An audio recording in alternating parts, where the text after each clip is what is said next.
অথচ peak time যখন 10টা তখন খুলে দেওয়া হচ্ছে। আর মর্নিং ওয়াকটা ইভিনিং ওয়াকার্স করেছিল যে সন্ধ্যে 5টা থেকে লেকটা আবার খুলে দেওয়া হোক, সেটা না করে এটা খুলে দেওয়া হচ্ছে এবং এটা আইন বিরুদ্ধ কাজ হচ্ছে। তো আমরা মনে করি লেকের সুরক্ষার জন্য এটা সবার ক্ষেত্রে নিয়ম এক হওয়া উচিত।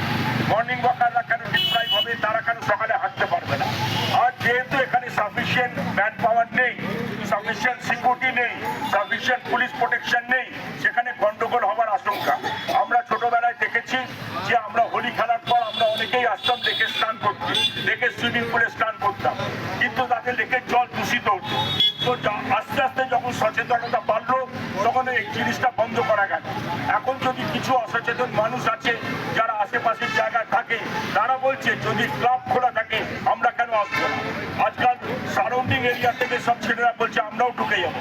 তো এটা একটা গন্ডগোলের সৃষ্টি হবে এবং ড্রিঙ্কস করার পর যদি আজকে ক্লাবে হুড়োহুড়িতে কেউ পড়ে যায় এবং এক একজন 7-8 হাজার মেম্বার তাদের গেস্ট, তারা যদি লেকের মধ্যে হোলি খেলে লেকটাকে নোংরা করে, তার জন্য কে দায়ী থাকবে? আমরা গতকাল কমিশনার অফ পুলিশকে চিঠি দিয়ে জানিয়েছি যেহেতু এখানে সাফিসিয়েন্ট ম্যান পাওয়ার নেই এবং যেহেতু ক্লাবগুলো খোলা থাকছে, যদি কোনো অঘটন ঘটে তাহলে কিন্তু রবীন্দ্র সরোবর থানা এবং কেএমডিএ যিনি লেক ইনচার্জ আছেন তিনি দায়ী থাকবেন। আজকে একটা মিটিং আছে কেএমডিএর সাথে কলকাতা পুলিশের, দেখা যাক কি হয়, পরের পদক্ষেপ আমরা আপনাদের পরে